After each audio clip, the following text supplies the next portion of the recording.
It started with a whisper through the walls of St. Mary's Convent, low, rasping, and wrong. By the time the sisters realized it was coming from inside the chapel walls, it was already too late. I spent 3 weeks inside that convent last winter. I was in a nun, just a contractor hired to help with repairs before they reopened the old chapel for public worship. The place had been closed since the 1970s, after a fire destroyed the west wing. But the church wanted it restored in time for an anniversary service. When I first arrived, the air felt heavy, like the walls were breathing in dust.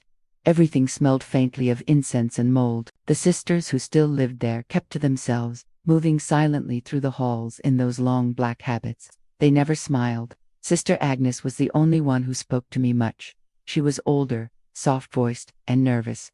The second day I was there, she said quietly, "If you hear the bells at night, don't go near the chapel."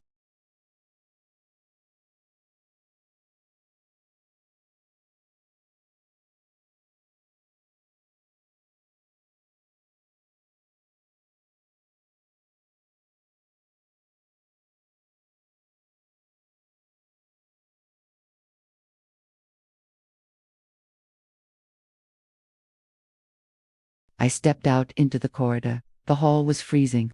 My breath clouded the air. The bell sound came again, distant but clear, followed by something dragging across the floor. I saw a shadow move under the chapel door. It looked like the hem of a nun's habit, slow, gliding, deliberate. I froze. When I finally worked up the courage to speak, my voice barely came out. "Hello, Sister Agnes." No answer, just the faint sound of breathing from behind the door. Then, a whisper, close enough to feel against my ear. "You shouldn't be here after prayer." I turned. The hallway was empty. The next morning, I asked Sister Agnes about it. She went pale, her rosary trembling in her hands. "You heard the bell?" she asked. I nodded. She whispered, "It means she's awake again." I asked who, but she just shook her head. Later that day, I found scorch marks under the chapel floorboards, old burn patterns that didn't match the fire report. They weren't random either. They formed a crude circle, blackened and deep. In the center of it was a small iron cross, melted into the wood. That night, I couldn't sleep. Every sound in the convent felt amplified: the creak of pipes, the rustle of habits through the halls. Around midnight, I heard the bells again. One toll, then two, then silence. I sat up in bed, sweating despite the cold. The door to my room creaked open, and I saw her just for a second. A tall figure in a nun's habit, but her face was wrong, too long, too pale. Her eyes were nothing but black pits. She didn't move like a person. It was like she was being pulled forward by invisible strings. When I turned on the light, she was gone. I ran to Sister Agnes's room, but she wasn't there. The bed was cold, untouched.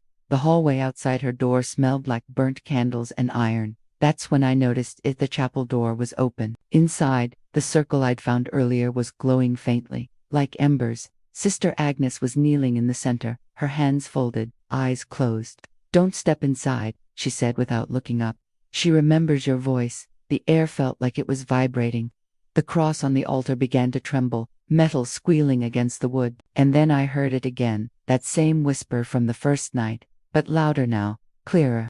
It came from everywhere at once, 1,000 voices speaking through one throat. Faith binds her.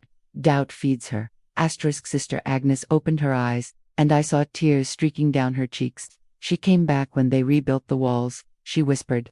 "The nun who burned in the fire, she was never laid to rest." The candles all went out at once. The room fell into total darkness. Then something cold touched my hand. It wasn't a hand exactly, more like the shape of one, pressing against my skin. I couldn't move. Sister Agnes screamed, "Go!" I stumbled backward out of the chapel. The doors slammed shut behind me, shaking the frame. When I finally dared to return with the groundskeeper the next morning, the chapel was empty. The burn circle was gone. Sister Agnes was gone. All that remained was her rosary, half melted, lying where the circle had been. They sealed the chapel again after that. The church said it was due to structural instability, but sometimes, when the wind blows right, people say you can still hear the bells from inside the sealed walls. And if you listen closely enough, you can make out a voice beneath them, soft, patient, almost kind, whispering prayers in a language no one's spoken in centuries. I left St. Mary's that winter, but I still hear those bells in my dreams, and every time they ring, I wake up to the smell of smoke and the feeling that someone is standing at the foot of my bed, waiting for me to pray.